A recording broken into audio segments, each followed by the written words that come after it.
오늘은 1931년부터 2019년까지 살았던 미국 여류 작가 토니 모리슨의 장편 소설 자비에 대해 생각해 보겠습니다. 토니 모리슨은 1993년에 흑인 여성 작가 최초로 노벨 문학상을 수상했습니다. 이 소설의 시대 배경은 대항해 시대이자 유럽인들의 식민지 수탈과 수천만 명의 원주민들과 흑인들을 학대하고 살육했던 시대인 17세기 말 북아메리카입니다.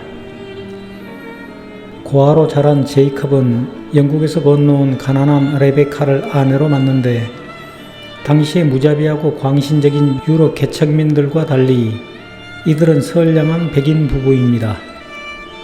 무역상인 남편이 자주 집을 비우는 동안 아내는 작은 토지를 원주민과 흑인이 섞인 노예 3명과 함께 경작하면서 삽니다. 그럼 이 소설에서 발견한 보물들을 소개합니다. 제이컵은 아이를 가질 수 있는 나이이면서 교회에 다니지 않고 순종하되 비굴하지는 않으며 글을 읽을 줄 알지만 잘난 체 하지 않고 독립심이 강하면서도 남을 돌볼 줄 아는 여자를 원했다. 레베카는 그의 이상형이었다. 그녀는 심술궂은 데가 하나도 없었다. 화가 나도 결코 목소리를 높이지 않았다. 그가 필요로 하는 것을 살피고 살살 녹는 푸딩을 만들고 완전히 낯선 땅에서 집안일에 열성을 다했고 종달새처럼 명랑했다. 그들은 오랜 시간에 걸쳐 서로를 알아갔다. 기호나 습관을 바꾸기도 하고 또 어떤 것은 익혀나갔다. 의견이 맞지 않을 때도 기분 상해하지 않았다. 신뢰와 말 없는 대화 속에 수년에 걸쳐 동반자 관계가 자리잡았다. 그는 종교에 무관심해서 마을의 종교 집회에 참석하라는 온갖 압력에 저항했지만 그녀가 가겠다고 하자 좋도록 하라고 했다.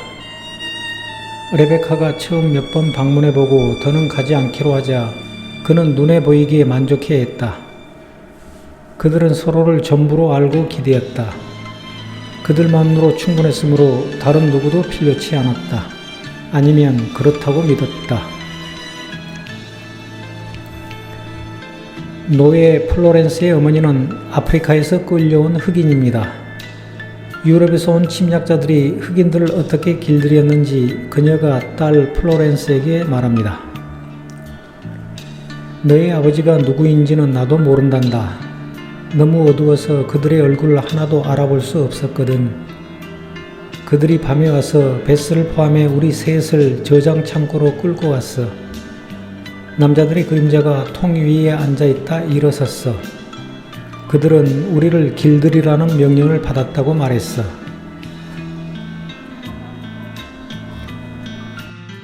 플로렌스의 어머니는 주인의 성적 학대로부터 딸을 구하고자 딸을 제이컵에게 보냅니다. 플로렌스의 주인은 제이컵에게 빚을 졌는데 차일피일 미루며 빚 갚을 성의를 보이지 않자 빚 대신 노예를 데려가겠다고 하였고 플로렌스의 어머니가 말합니다. 내가 말했단다. 너를 내 딸을 데려가라고. 그 키 큰 남자가 너를 스페인 금화가 아닌 인간 아이로 본다는 것을 알았기 때문이야. 나는 그의 앞에 무릎을 꿇었어. 기적을 바라면서. 그가 그러겠노라고 대답했지. 그건 기적이 아니었어. 기적은 하느님이 내려주시는 거지. 그건 자비였단다. 인간이 주는 것.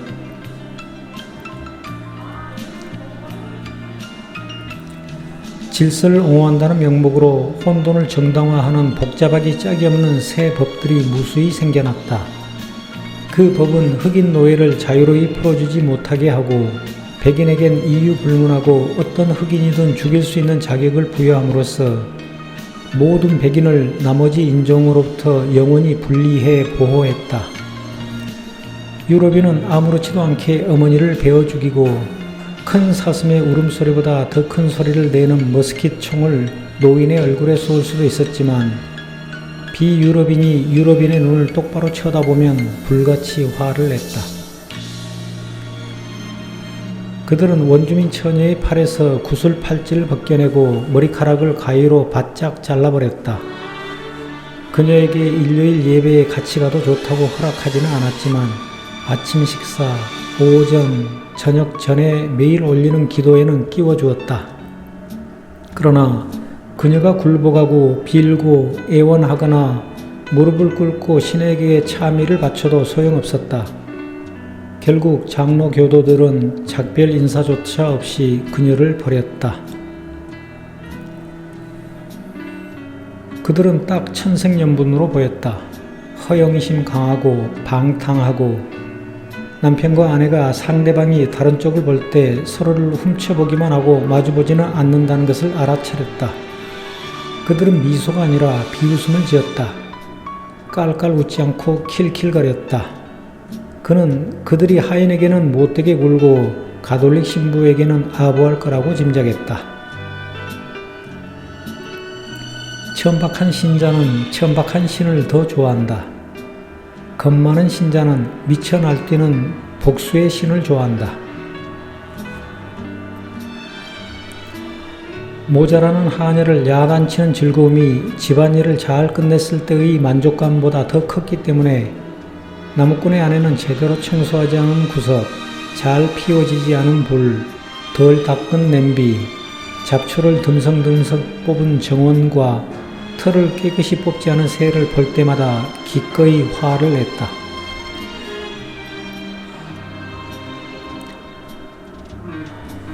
자기 땅을 잘난 척 활보하는 동 오르테가의 걸음걸이에 혐오감이 치밀었다. 더군다나 말고삐와 채찍, 레이스에 익숙한 그의 손이 단 한 번도 쟁기를 잡거나 도끼로 나무를 베어본 적 없듯이 그 턱과 처진 눈꺼풀도 뭔가 나약한 것을 숨기고 있음이 틀림없었다. 눈을 들어 동 오르테가의 눈을 마주본 순간 제이콥은 무장하지 않은 지주가 평민과 마주섰을 때 느끼는 비겁함을 눈치챘다. 그에게는 가톨릭 교도라는 점 외에도 뭔가 야비하고 썩은 구석이 있었다. 업무 이외에는 지위가 높건 낮건 그들과 어울리거나 교제할 마음이 전혀 없었다.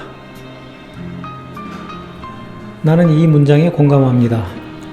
젊었을 때에는 폭넓은 인맥이 나에게 성공을 가져다 줄 것으로 믿고 아무하고나 어울렸지만 사기꾼에게 당하고 친구라고 믿었던 인간에게 배신을 당한 후로는 나하고 가치관이 다른 인간들하고는 공적인 업무 이외에는 교제할 마음이 전혀 없습니다.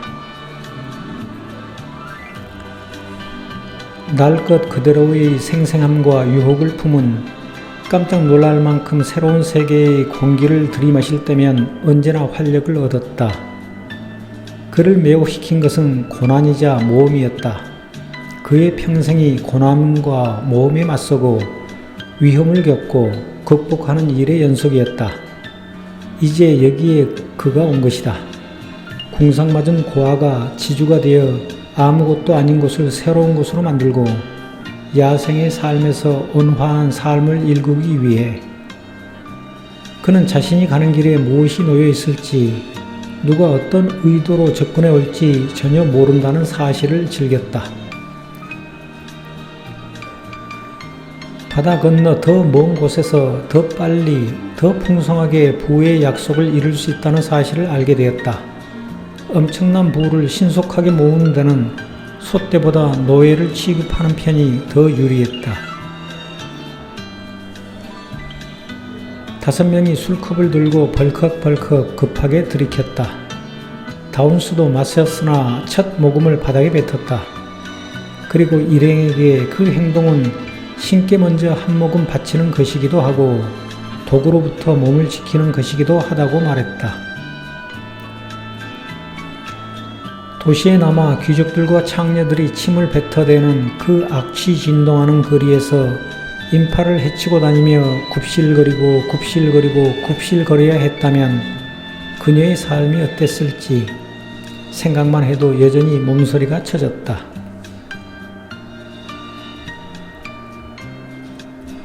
끊이지 않는 말다툼과 불같이 터뜨리는 질투심, 자기들과 똑같지 않으면 누구한테든 드러내는 음침한 반감으로 가득 찬 다락방이 그녀는 불편하기 그지없었다. 그녀는 탈출하고 싶어 안달이 났다. 고문당하는 영혼의 울부짖음이 행복한 늑대의 울음소리로 들리기 쉽듯 사슴의 번쩍이는 눈은 악마로 착각하기에 딱 좋았다. 자기의 경험으로 보건대 배신이야말로 독이라는 것은 확실했다. 슬픈 일이었다. 그들은 고립 속에서 우정을 쌓았기 때문에 한때는 가족 같은 사이라고 생각했다. 그러나 그들이 이루었다고 상상했던 가족은 가짜였다. 각자가 무엇을 사랑했건, 추구했건, 도망쳤건 그들의 미래는 따로따로였고 아무도 예측할 수 없었다.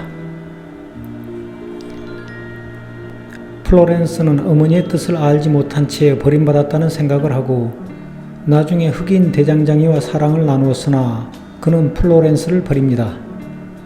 그러자 처음에 그녀는 분노하며 방황했지만 얼마 후 오히려 자유로움을 느낍니다. 싫다, 이제는.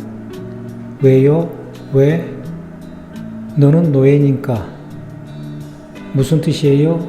주인님이 나를 샀으니까 내가 노예인 거예요. 아니야, 너는 원래부터 노예였어. 어떻게? 너의 머리는 텅 비었고 너의 몸은 제멋대로야. 당신은 고함을 치면서 말했어요. 마음, 마음, 마음. 몇 번이나 외치고는 내가 좋아서 노예로 살고 숨쉬는 것이라며 웃음을 터뜨렸어요.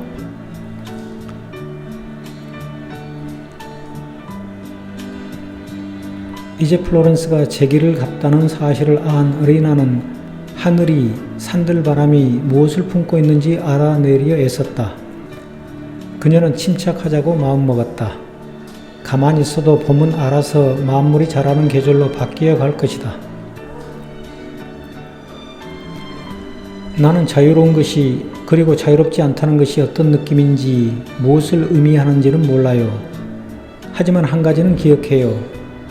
위에서 무슨 소리가 나기에 돌아보니 수사슴 한 마리가 바위 옆으로 지나가요. 아주 커요. 당당해요. 수사슴과 유혹하는 향기의 벽 사이에 선 채 나는 세상이 또 나에게 무엇을 보여줄까 생각해요. 사슴과 꽃의 벽, 마치 어느 것이든 내가 고른 대로 여유로이 할 수 있을 것만 같아요. 이런 여유로움이 조금 겁나기도 해요. 자유롭다는 것이 이런 느낌일까요? 별로 좋지 않아요. 난 당신에게서 자유로워지고 싶지 않아요. 당신과 함께여야만 살아있을 수 있으니까요.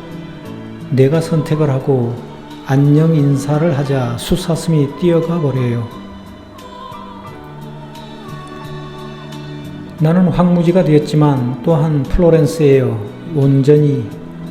엄마는 이제 기뻐할 수 있겠군요. 내 발바닥이 편백나무처럼 단단해졌으니. 당신은 내가 하는 이야기를 잊지 않을 거예요. 당신은 온 세상을 다 읽지만 말의 글씨는 읽지 못해요. 당신은 읽는 법을 몰라요. 가는 길에 한 남자가 말에 무릎을 때리는 것을 보았다. 그가 고함을 치려고 입을 열기도 전에 남북한 선원들이 남자를 끌어내 진창에 쳐박고 그의 무릎에 똑같이 갚아주었다. 길든 동물을 잔인하게 다루는 것만큼 제이컵을 붕괴하게 만드는 것도 없었다. 선원들이 무엇에 붕괴했는지는 몰라도 그의 분노는 말에 가해진 고통뿐 아니라 말없고 저항할 줄 모르는 말의 양순한 눈 때문이기도 했다. 작가 토니 모리슨은 악마 같은 유럽인들에게 저항하지 않은 원주민들과 흑인들에게 분개합니다. 나 또한 그런 말없고 저항할 줄 모르는 양순한 인간들에게 분개합니다. 그래서 오늘 토요일에 시청 광장에서 경제와 외교를 망치면서 전쟁 위기를 조장하는 무능하고 멍청한 검사 독재 정권의 분노의 함성을 지르면서 저항하는 당당한 시민들에게 나는 박수를 보냅니다. 감사합니다.